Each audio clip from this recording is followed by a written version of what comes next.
एक नदी निकला जिनका नाम है सिंधु। कौन सी नदी? और ये सिंधु नदी जो है ना लद्दाख और जास्कर के बीच में बहता है। किसके बीच में बहता है? गुंजी के पास 5100 मीटर गौर्ज बनाता है। किसके पास?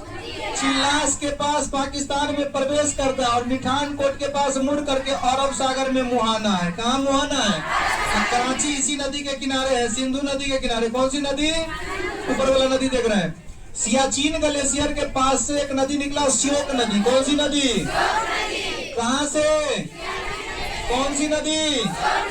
और ये श्योक नदी सिंधु नदी में जाकर के मिल गया नुब्रा घाटी से। कहाँ से?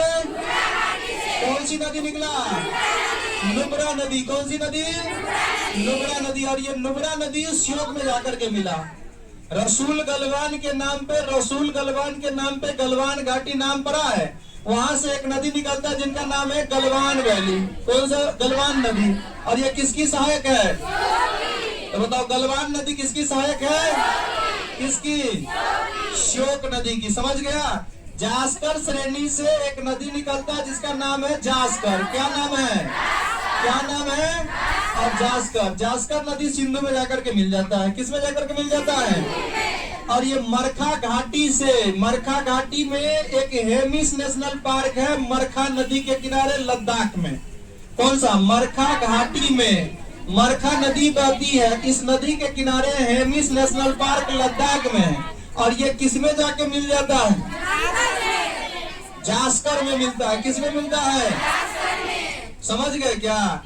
और ये सुरु नदी है। सुरु नदी के किनारे कारगिल है। कारगिल किस नदी के किनारे? कारगिल किस नदी के किनारे? सुरु नदी के किनारे। और सुरु नदी किसकी सहायक है?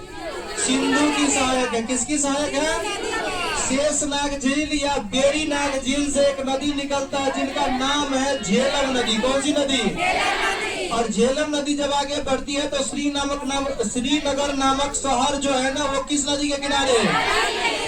और कहा जाता है कि इनके बाढ़ से जो है ना एक झील बन गया जिसका नाम है डल झील।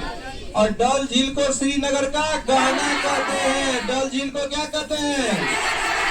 डल झील को क्या कहते हैं? श्रीनगर का गहना कहते हैं। समझ गए? अब फिर ये झेलम नदी आगे आती है तो इसी नदी में के किनारे एक झील है बुल्लर झील।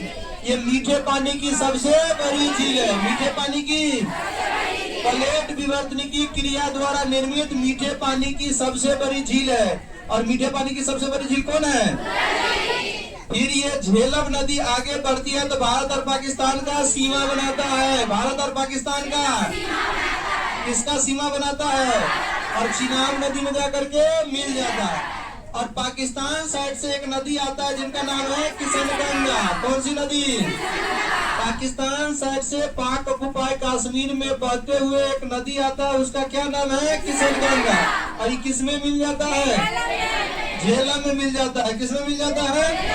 चंद्रा और भागा के नाम से लाहौल स्पीति के पास से हिमाचल प्रदेश से जो है ना एक नदी जो है ना चंद्रा और भागा के नाम से निकलता है। फिर बारालाचला दर्रा को क्रॉस करता है, तब इसका नाम चिनाब हो जाता है। क्या हो जाता है? और चिनाब नदी पर अंजी नामक जगह पर रेलवे का सबसे ऊंचा आर्क ब्रिज बना है। क्या बना है? इस आर्क ब्रिज का ऊंचाई 359 मीटर। कितने मीटर? 359 मीटर है ना। ये नदी ऐसे जाता है, इस नदी में मिल गया झेलम नदी। कौन सी नदी? झेलम नदी। इतना बात आप समझ गए? इससे आगे पढ़ना है। चलो।